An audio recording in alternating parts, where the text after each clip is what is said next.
Une délégation de 4 ministres sénégalais a été reçue hier à Koulouba. Elle était porteuse du message de condoléances du président Macky Sall suite au décès du père du président de la transition, le colonel Assimi Goïta. Focus sur Draman Dambélé, un muezzin qui a consacré sa vie au service de l'islam. Sa particularité est son handicap physique qui ne l'a pas empêché de pratiquer ce métier depuis des décennies. Tamsir Diabaté est allé à sa rencontre à suivre dans ce journal. Très heureuse de vous retrouver pour ces 13 heures. Mesdames et messieurs, bonjour et bienvenue. Condoléances du peuple sénégalais suite au rappel à Dieu de Bakary Goïta, père du président de la transition, le colonel Assimi Goïta. Le message de compassion et de solidarité est porté par 4 ministres sénégalais. La délégation reçue hier par le président de la transition, chef de l'État, est conduite par le ministre d'État, envoyé spécial du président Macky Sall, Tamsir Diabati. Le Sénégal manifeste sa solidarité à la nation sœur malienne dans l'épreuve douloureuse de la disparition du capitaine Bakary Goïta, père du président de la transition, chef de l'État. Le peuple et le gouvernement du Sénégal se joignent ainsi à leur chef de l'État, Macky Sall, pour exprimer leur compassion et leur sympathie au peuple malien. D'où la présence de 4 ministres de la République du Sénégal aux côtés du président Goïta. Ce dimanche 16 avril 2023. Et cette présentation des condoléances dénote que le Mali et le Sénégal sont liés par l'histoire et la culture. Le président nous a demandé de lui rappeler que le Sénégal et le Mali sont liés par l'histoire, la géographie, le sang, la culture, la religion, l'économie, le commerce, entre autres. Quand Son Excellence, le président de la République, a eu la nouvelle en plein Conseil des ministres, c'est là où il a décidé d'envoyer cette forte délégation pour témoigner l'affection qu'il a par rapport au chef de la transition, au président Goïta. Des vœux de bonheur, de prospérité pour lui et tout le peuple malien, mais surtout des vœux de succès dans l'accomplissement de sa redoutable mission. Et l'autre aspect non moins important, c'est la vision panafricaniste des autorités de la transition qui est appréciée à sa juste valeur par Dakar. Mais au-delà, l'idéal du panafricanisme pour une Afrique libre, une Afrique prospère, une Afrique unie, fondamentalement ancrée dans les valeurs du panafricanisme. Et au-delà, une Afrique dans un contexte de mondialisation, de recomposition géopolitique, géostratégique, une Afrique qui doit jouer un rôle assez important. Outre le ministre d'État Cheikh Kanté, la délégation était composée de ceux de l'eau et de l'assainissement, de la communication et de la culture.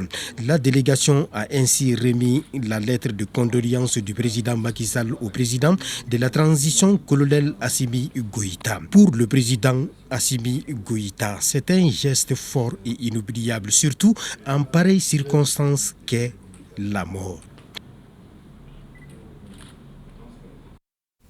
Direction où la 5e édition de la vente promotionnelle des bovins a débuté ce week-end sur le site des emboucheurs à Togel. Cette opération vise à faciliter l'accès des populations à des animaux à un coût abordable pour la fête de Ramadan et doter les mopticiens d'une viande de qualité. Boubacar Sankari. C'est parti pour la 5e édition de la vente promotionnelle de bétail dénommée Opération Ramadan campagne 2022-2023. Une occasion appropriée pour les clients d'acquérir des bœufs à des prix raisonnables selon leur bourse. Cette opération permet aux citoyens d'obtenir des animaux à moindre coût et de qualité et permet aux producteurs d'avoir un bénéfice à la hauteur de leur labeur. Cette activité est inscrite dans notre plan de campagne avec un objectif de 200 têtes de bovins. Elle est la consécration de notre tradition de politique d'aide aux commerçants de bétail. Cette vente promotionnelle de bovins se tient pour la première fois sur le site des emboucheurs au bord du paquet d'Anaval, non loin du lycée public de Mopti. Elle va durer 5 jours. Cette opportunité de mise en relation directe entre les vendeurs et les acheteurs en réduisant du coût les pratiques d'intermédiaires qui font que renchérir les transactions entre clients et fournisseurs de produits. Rappelons que l'opération Ramadan a été initiée en 2009 par le ministère en charge de l'élevage à travers la Direction nationale des productions et des industries animales avec le soutien des projets et programmes du département. Ici à Bamako, 250 orphelins ont bénéficié d'un appui de la communauté sunnite du Mali du bureau de coordination de la commune 2 à l'occasion de la fête de Ramadan. Cette année, chaque bénéficiaire a reçu la somme de 20 000 francs CFA, nous dit Bokari Koulibaly. Tradition renouvelée. La communauté sunnite du Mali, à travers son bureau de la commune 2, vient de faire don de 5 millions de francs CFA à 250 orphelins, soit 20 000 francs chacun. Un geste de bienfaisance rendu possible grâce à la contribution des fidèles de la mosquée de Kinzambougou. La cérémonie qui relie aujourd'hui, en ce mois béni de Ramadan, dénommée Opération Orphelin à Ramadan. Grâce à votre don, nous pourrons fournir aux orphelins des aliments nutritifs, des vêtements, des soins médicaux éducatifs, ainsi que des espaces de vie sûrs et sécurisés. Cette générosité des fidèles musulmans de la commune 2 vient à point nommé selon les bénéficiaires, car, disent-ils, cet appui permet de couvrir une partie de leurs dépenses à l'occasion de la fête de Ramadan.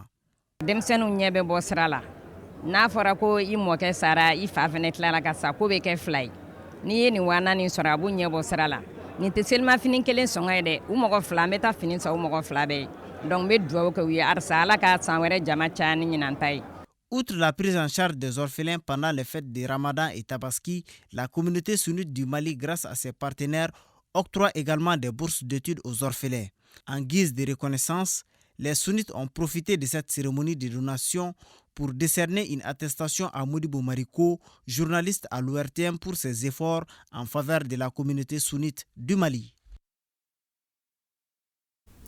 Rupture collective de jeunes ce samedi à Kayes, au domicile du gouverneur de la région de Kayes, colonel Moussa Soumari, comme vous pouvez le voir en image. C'est un moment de solidarité et de partage. Les autorités administratives, politiques et religieuses et la presse ont donc rompu en compagnie du chef de l'exécutif. Voilà en image.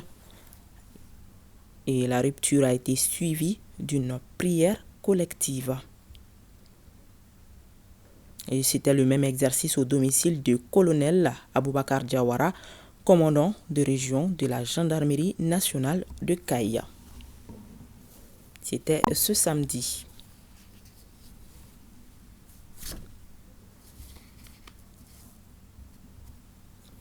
À Taoudéni, le mouvement politique citoyen Ambiko Mali a remis 100 kits alimentaires à des personnes issues des couches vulnérables de la région. Le don est composé de riz, de sucre et de l'huile. Reportage à Chirfi Moulay Aydara. Le mouvement citoyen Ambiko Mali, à travers son opération Ramadan 2023, fait don de plusieurs kits alimentaires composés de riz, d'huile et de sucre à 100 familles démunies. La cérémonie qui nous réunit ce matin rentre dans le cadre d'une vaste chaîne de solidarité enclenchée sur l'étendue du territoire national par le mouvement Ambiko. Il s'agira pour nous de distribuer un kit alimentaire afin d'accompagner nos communautés qui ont souffert. La cérémonie de remise a regroupé les responsables régionaux, sociétés civiles et sympathisants du mouvement Ambiko qui ont réservé un accueil amical à la délégation nationale du mouvement. L'opération Ramadan est partie comme suit. Un kit pour une personne âgée de chaque commune de la région. 5 kits pour la direction régionale de la protection civile de Taoudéni. 5 kits pour la direction régionale de la police de Taoudéni. 60 kits pour les associations de jeunes et de femmes du mouvement Ambiko de Taoudéni. À cette occasion, nous remercions la présidente du mouvement politique citoyen Ambiko qui n'a ménagé aucun effort pour programmer la région de Taoudéni. Permettez-moi de saluer ici la vision et la volonté du mouvement Ambiko Mali pour leur accompagnement et leur appui aux familles vulnérables au cours de ce mois sacré de Ramadan 2023. Des sincères remerciements ont été formulés à la présidente nationale du mouvement politico-citoyen Ambiko Mali, Fatmata Batoulignan. Retour ici à Bamako, c'est parti pour la première édition du festival Rahmatou Ramadan Festira 2023. La cérémonie de lancement s'est déroulée samedi dernier à Amdalayaci 2000 sur l'esplanade de la place Kana. Sur place, des stands sont dressés pour la rupture du jeûne. Dossé Babadjara a suivi la cérémonie d'ouverture. Le partage est une recommandation de la religion musulmane, surtout en ces mois bénis de Ramadan, quand il devient plus qu'opportun d'apporter assistance aux fidèles musulmans précisément au moment de la rupture du jeûne, et cela dans un climat de convivialité durant tous les mois de Ramadan. C'est dans cette optique que s'inscrit le festival Rahmatou Ramadan Festira 2023, une première édition qui se déroule cette année du 20 mars au 20 avril à la place Khan à Amdalaye AC 2000 en commune 4 du district de Bamako. Festira est une initiative socio-islamique et culturelle qui vise à promouvoir et encourager la solidarité, l'entraide et à animer le mois de Ramadan par de diverses activités. Il sera une occasion pour montrer l'importance et la contribution de la tradition et de la culture islamique dans le vivre ensemble, la cohésion sociale et dans le développement socio-économique du pays. L'initiative vient des jeunes musulmans. Après une rupture collective de jeûne, des prières et bénédictions ont mis fin à la cérémonie de lancement. Focus sur un muezzin pas comme les autres. Il s'agit de Draman Dambélé, le muezzin handicapé physique. Malgré son handicap, il appelle la prière dans plusieurs mosquées de la capitale. Draman Dambélé, avec sa belle voix, pratique ce métier depuis des décennies. Il est aujourd'hui un exemple parmi les fidèles musulmans qui ont consacré leur vie au service de l'islam. Dossier signé Tamsir Diabati, Mohamed Sidibé, Adaman Tangara et Astan Satourou Diabati. بسم الله الرحمن الرحيم ياسين.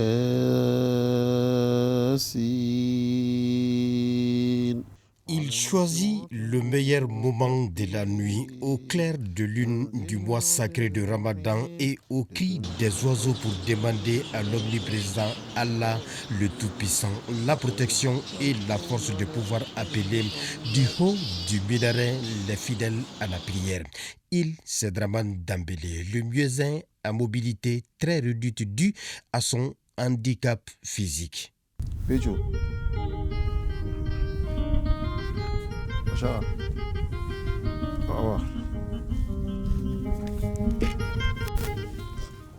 Hélas, pour quitter sa natte de prière et monter sur sa moto tricycle, il demande parfois assistance à ses enfants, dont le plus âgé est une fille de 15 ans.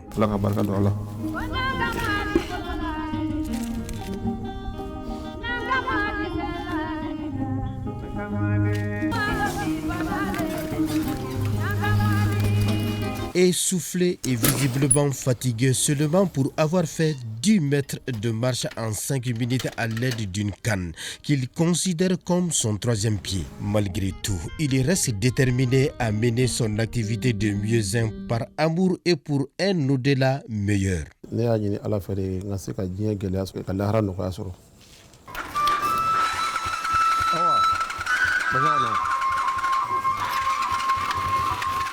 Justement, cela fait 3 décennies que Draman Dambélé appelle à la prière 5 fois par jour entre le lever et le coucher du soleil. Aujourd'hui, âgé de 54 ans, il ne se souvient pas durant les 30 années de carrière d'un jour où il n'a pas accompli son devoir de muezzin.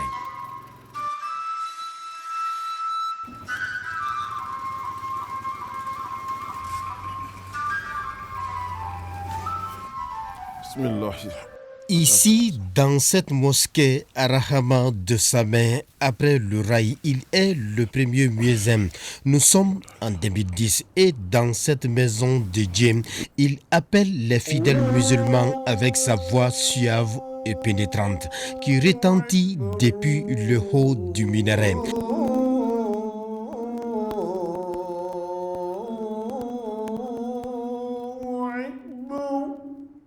أشهد أن لا إله إلا الله.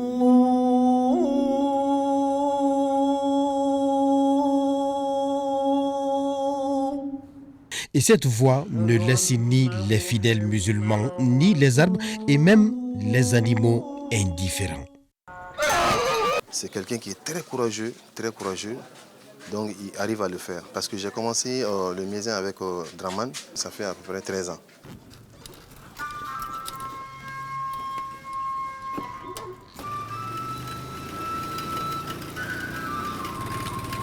Après la prière, c'est ici, à quelques 200 mètres de la mosquée, que le muezzin handicapé physique Draman Dambélé passe la journée avec sa famille. Et la question que l'on se pose, pour quelle fin?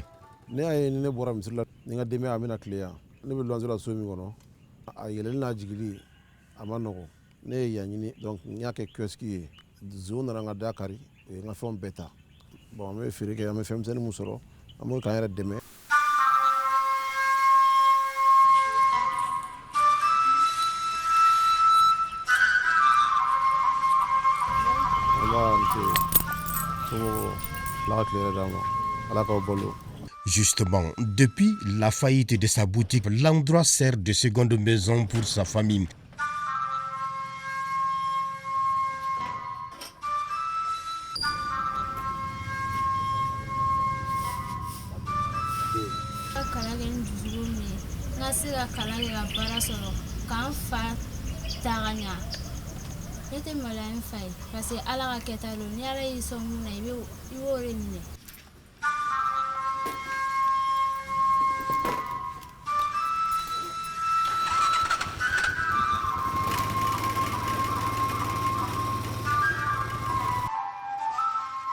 Nous voici donc sur son chantier à Samé Sogonafi. Oui, le quinquagénaire se souvient que c'est depuis 13 ans qu'il est en train de construire, mais n'a aucune idée du coût des investissements qu'il a fait dans son chantier. Un chantier à l'arrêt depuis 3 ans, faute de moyens.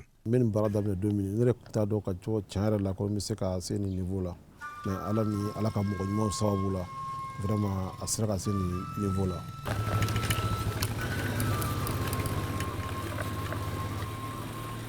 Draman Dambélé est le muezzin de la prière de vendredi de la mosquée Arahama de Samem, ce qui n'est pas donné à tout le monde. Et en ce deuxième vendredi du mois de Ramadan 2023, sa situation est au centre du sermon de l'imam depuis le mimbar ou estrade, devant les fidèles qu'il appelle à la prière en longueur de journée.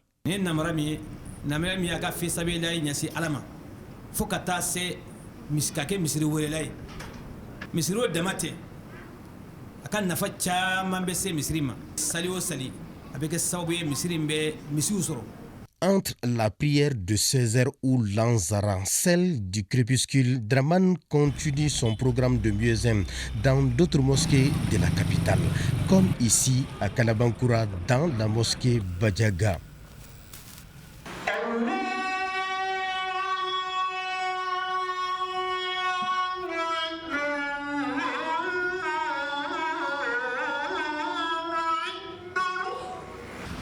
San fina ka to an hakili bala an ba do lusilatɔ do an bɛɛ hamina jɔrɔla mais alhamdulilayi waati ni kɔfɛ a y'an wele k'a ɲuman sera an balimakɛ an n'a jɛra ala ko de la. Le muezzin handicapé physique peut dépenser par jour 2000 francs CFA dans le carburant, soit 60 000 par mois. La mosquée d'Arahaman de Sabin lui verse une prime mensuelle de 7500 francs CFA.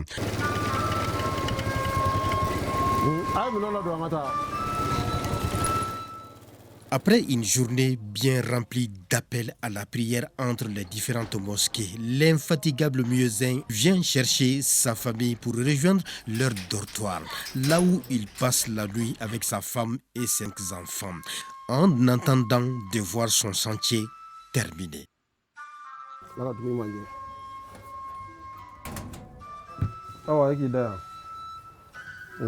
Ina en sta comme fitini ni bagata sukona ci ngona na mishi